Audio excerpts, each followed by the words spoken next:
Pemirsa, kebijakan mengucurkan dana 200 triliun rupiah ke sejumlah bank pemerintah mendapat kritikan.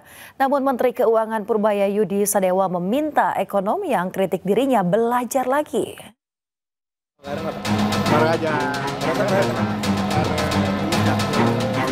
Menteri Keuangan Purbaya Yudi Sadewa menanggapi dugaan pelanggaran yang dilakukan dirinya dalam kucuran dana 200 triliun rupiah ke sejumlah bank pemerintah. Menurut Purbaya, pihaknya tengah berkoordinasi dengan ahli hukum mengenai dana 200 triliun rupiah dari Bank Indonesia yang disalurkan ke bank pemerintah. Pak Didik salah undang-undangnya. Salah Pak ya? Saya tadi ditelepon Pak Lambok, ahli undang-undang kan. Dia bilang sama saya, Pak Didik salah. Dan hal ini pernah dilakukan sebelumnya. Ini bukan bukan perubahan anggaran, ini hanya uang kita dipindahkan saja. Nggak ada yang, saya udah konsultasi juga dengan Pak Lambok dan ahli-ahli hukum di Kemenkeu.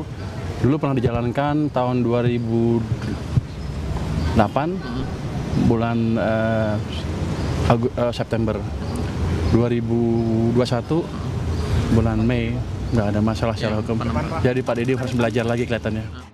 Sebelumnya, ekonom sekaligus rektor Universitas Paramadina, Didik Rahbini menilai kebijakan Menkeu dianggap spontan dan dianggap pelanggar keuangan negara dan Undang-Undang APBN yang didasarkan pada Undang-Undang Dasar 1945. Rahbini pun menyarankan agar Presiden Prabowo turun tangan untuk mengawasi dana tersebut. Menkeu Purbaya menjelaskan penyaluran dana 200 triliun ke bank ini untuk memacu pertumbuhan ekonomi. Adapun penyerapannya diserahkan ke Direktur Bank BUMN yang menerima. Lu ngomong ke Direktur Bank deh, dia udah pusing, dia kasih duit banyak nih, tahu nggak Anda?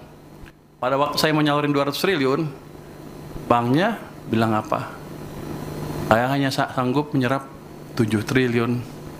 Saya bilang enak aja, kasih ke sana semua, biar mereka mikir. Jadi bukan saya lagi yang mikir, mereka yang mikir. Menteri Purbaya juga akan memberikan panduan jika ada perbankan yang bingung menyalurkan dana 200 triliun rupiah tersebut. Tim Liputan iNews melaporkan. Ya pemirsa, selain itu Menteri Keuangan Purbaya Yudi Sadewa mengaku sengaja membuat pusing para direktur Bank BUMN dengan menyimpan uang pemerintah 200 triliun rupiah. Purbaya menyebut langkah ini dilakukan agar para pimpinan Himbara bekerja keras dan juga kreatif. Pada dasarnya saya suruh mereka berpikir sendiri. Mereka kan orang-orang pintar. Cuman selama ini malas karena bisa naruh tempat yang aman, yang nggak ngapain, dapat spread cukup, untungnya gede. Jadi mereka setiap Sabtu Minggu main golf. Sekarang dengan uang itu mereka berpikir. Kita ke informasi berikutnya pemirsa, kelangkaan stok BBM di SPBU swasta tengah menjadi sorotan publik. Menanggapi hal tersebut, pemerintah berencana mewajibkan impor minyak dengan satu pintu melalui Pertamina.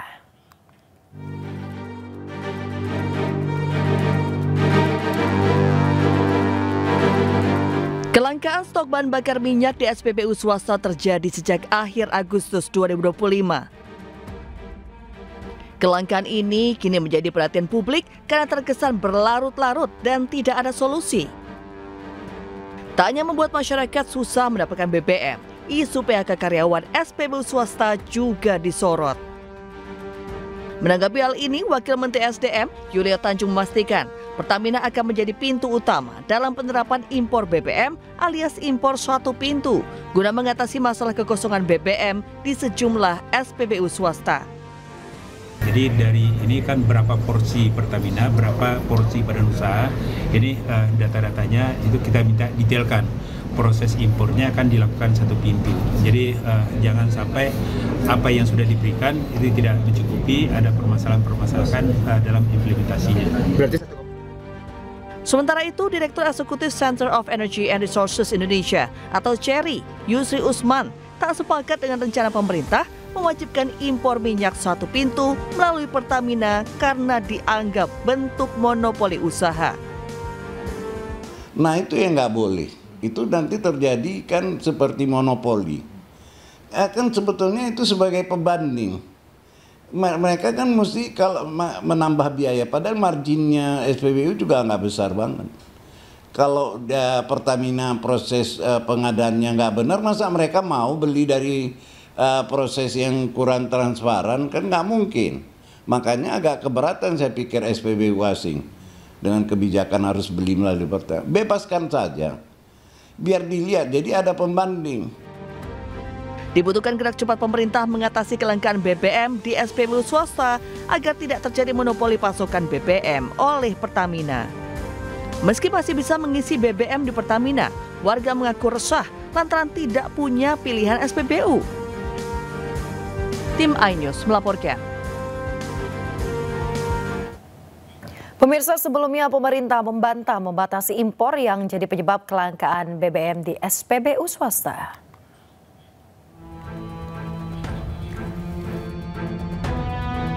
Pemerintah angkat bicara tentang kelangkaan BBM di SPBU milik swasta. Diduga kelangkaan stok BBM ini akibat stok milik SPBU swasta yang mulai kosong. Pihak swasta beranggapan kelangkaan stok akibat pemerintah membatasi kuota impor. Padahal pemerintah telah memberikan kuota impor pada perusahaan swasta hingga 110%. Menteri ESDM Bahlil Lahadalia juga meminta pihak swasta berkolaborasi dengan Pertamina untuk mengatasi kelangkaan stoknya. Jadi gini, saya kan udah ngomong beberapa kali menyangkut SPBU swasta. Yang pertama, SPBU swasta itu sudah diberikan kuota impor 110% dibandingkan dengan 2024. Ini biar clear ya, kita sudah memberikan kuota impor 110%. Jadi sangatlah tidak tepat kalau dikatakan kuota impornya tidak kita berikan. Contoh, 2024 si perusahaan A mendapat 1 juta kiloliter. Contohnya, di 2025 kita memberikan kuota impor 1 juta kiloliter plus 10%. Berarti 1.100.000 kiloliter. Nah, kalau masih ada kekurangan, kita minta untuk melakukan kolaborasi dengan Pertamina. Kenapa? Karena ini terkait dengan hajat hidup orang banyak. Cabang-cabang industri yang menyangkut hajat hidup orang banyak itu harus tetap dikontrol oleh negara. Supaya apa? Semuanya baik. Ya, gitu ya. Pak, gimana Pak caranya Pak? Pekerja dari Shell dan lain sebagainya kan banyak yang di-layoff juga nih Pak. Sebenarnya mereka bisa melakukan kolaborasi dengan Pertamina. Dan kemarin saya sudah pimpin rapat dengan Pertamina dan wamen saya juga sudah pimpin rapat. Tapi nanti saya akan mengecek perkembangan terakhir dari tim yang kemarin saya bentuk untuk mengatasi itu. Kelangkaan stok bahan bakar milik swasta berdampak pada pengurangan karyawan. Sejumlah karyawan terkena PHK oleh SPBU milik swasta. Meski demikian, Kementerian ESDM telah membentuk tim khusus untuk mengatasi masalah ini. Dari Jakarta, tim liputan iNews melaporkan. Pemirsa, Komisi Pemilihan Umum resmi membatalkan keputusan KPU tentang penetapan dokumen persyaratan pasangan Capres dan Cawapres sebagai informasi publik yang dikecualikan atau tidak bisa dibuka. Langkah tersebut diambil KPU setelah mendengar aspirasi banyak pihak terkait terbitnya keputusan itu.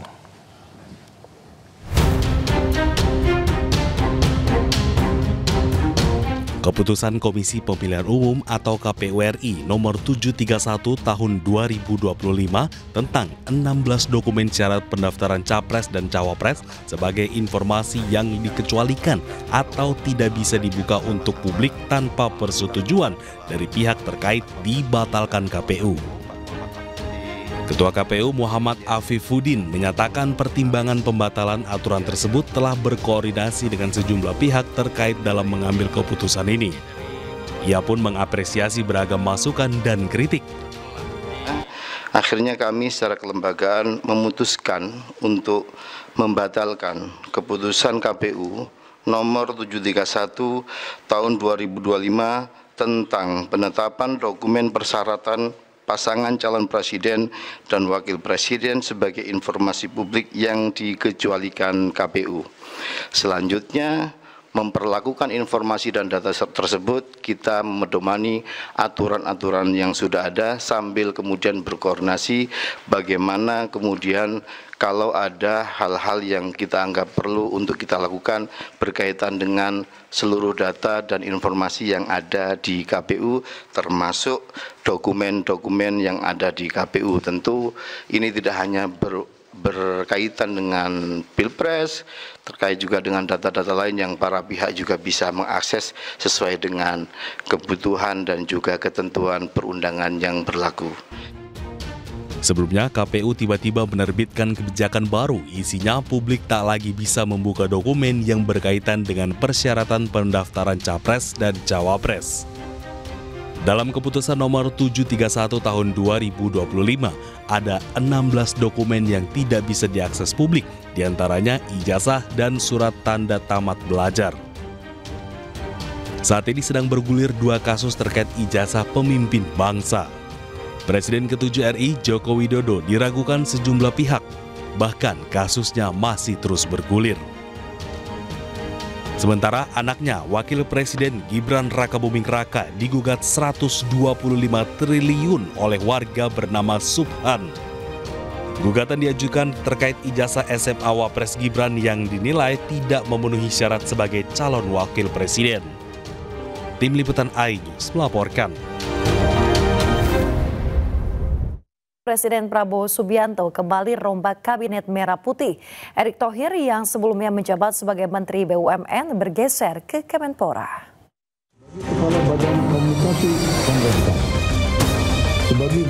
Rabu siang, Presiden Prabowo Subianto kembali melakukan perombakan kabinet atau reshuffle. Sejumlah menteri dan wakil menteri diganti.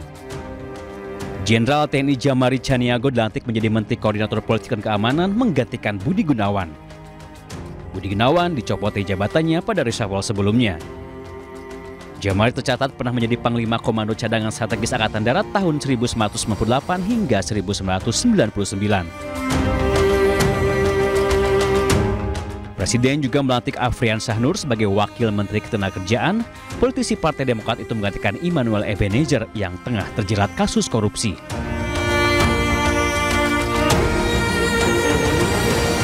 Wakil Menteri selanjutnya yang dilantik Prabowo adalah Farida Faricha. Politisi Partai Kebangkitan Bangsa atau PKB itu ditunjuk sebagai Wakil Menteri Koperasi mendampingi Ferry Juliantono yang sebelumnya sudah dilantik menjadi Menteri Koperasi menggantikan Budi Ari.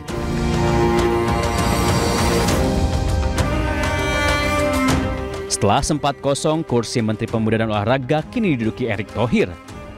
Menteri BUMN itu menggantikan Dito Aryo Tejo. Sama seperti Budi Gunawan, Dito juga dicopot dari jabatannya pada reshuffle sebelumnya. Dengan dilantiknya Erick Thohir sebagai Menpora, kini posisi Menteri BUMN kosong. Menteri Sekretaris Negara Prasetyo Hadi mengaku Presiden masih mencari figur yang tepat. Meski begitu, menurut Prasetyo, Presiden akan memilih Wamen BUMN untuk menjadi PLT Menteri BUMN. Saat ini ada 3 nama Wakil Menteri BUMN, yakni Kartika Wijatmoko, Doni Oskaria, dan Aminuddin Ma'ruf. Tim Liputan iNews melaporkan. Pemirsa, usai dilantik, Menko Polhukam Jamari Chaniago mengaku mendapat pesan dan arahan dari Presiden Prabowo Subianto. Salah satunya dirinya diminta untuk mengabdi untuk kepentingan negara. Presiden, arahan dari Presiden. Iya, Pak. Arahan dari beliau. Gunakan sisa umur untuk kepentingan bangsa dan negara. Pak, melihat kemarin berapa umur saya, siapa yang tahu? 77 tahun. Ya, sebentar lagi. 77 tahun. Gunakan sisa umur itu untuk tetap mengabdi kepada bangsa dan negara. Itu yang saya bilang, saya lihat tuh. Kalau perbaikan terus menerus lah ya. Masa hanya satu event, enggak. Sambil yang jelas memerlukan dukungan semua, terutama dari kalian untuk kepentingan ke depan kita. Ya, Pak Prabowo, kita harus bersatu. Nggak ada lagi cerita lain kalau kita ingin menjadi bangsa yang baik. Pak, menjabat sebagai Menpora sama PSSI ini sebenarnya gimana sih, Pak? Nanti kan itu ada prosesnya di FIFA. Ya, FIFA sebagai badan olahraga tertinggi di dunia, nanti mereka yang akan menentukan. Jadi akan mundur dari PSSI, Pak? Kenapa? Tidak ada aturan untuk tidak Ya, ada itu ikut campur dari pemerintah. FIFA yang atur nanti semuanya. Jadi akan mundur dari ketum PSSI, Pak? FIFA saya nggak tahu, nanti biar FIFA yang bersurat. Tapi kalau dari Pak Eriknya sendiri ada etikat untuk mundur dari... Semua aturan dari FIFA. Gimana, Pak? Kalau BUMN sendiri sudah pastikan nanti ada PLT-nya, nanti tunggu keputusan Presiden. Pemirsa, dalam pelantikan Menteri baru, Wakil Presiden Gibran Rakabuming Raka absen di Istana Negara. Pihak istana pun menjelaskan jika Gibran tengah berada di luar kota.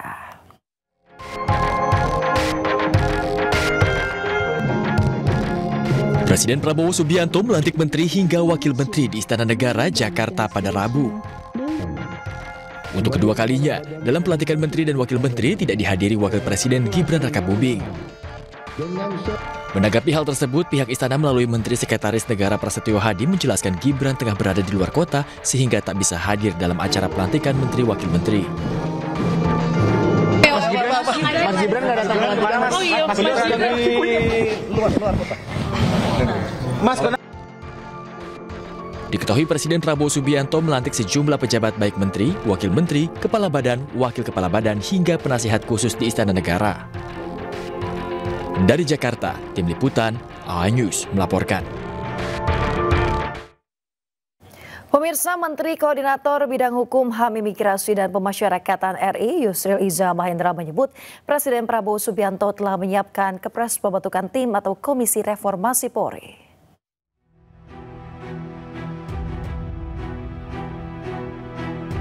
Pemirsa, Yusril menjelaskan tim reformasi Polri akan bertugas selama beberapa bulan dan juga menyerahkan hasil rumusan kepada Presiden Prabowo. Sementara itu, Kapolri Jenderal Listio Sigit Prabowo menegaskan pihaknya masih menunggu kepastian dari pembentukan tim reformasi Polri. Meski demikian, Kapolri juga menyebut bahwa Polri akan sejalan dengan arahan pemerintahan Prabowo. Tunggu saja, yang jelas pasti Polri akan menindaklanjuti apa yang akan menjadi kebijakan. Kalau untuk reformasi sendiri dari Bapak sendiri itu seperti apa sih Pak yang mendesak untuk dilakukan? Kita terus melakukan upaya transformasi dan reformasi untuk perbaikan. Artinya Polri selalu terbuka terhadap evaluasi, masukan-masukan dari luar untuk terus melakukan perbaikan bagi institusi baik dalam kegiatan-kegiatan kita maupun juga hal-hal yang diharapkan. Apa nanti tugas dari komisi atau komite reformasi inilah untuk merumuskan perubahan-perubahan itu dan saran-saran itu akan diserahkan kepada Presiden nantinya. Kalau hal yang ini saya konkret. Targetnya kapan itu mau dibentuk? Belum. Kalau itu memang sudah disiapkan Kepresnya dan mungkin akan segera dilantik ya sehari dua hari ini dan kita lihatlah dalam Kepresnya nanti berapa lama dia diberikan tugas untuk menyelesaikan rumusan-rumusan tentang reformasi yang harus disampaikan kepada Pak Presiden.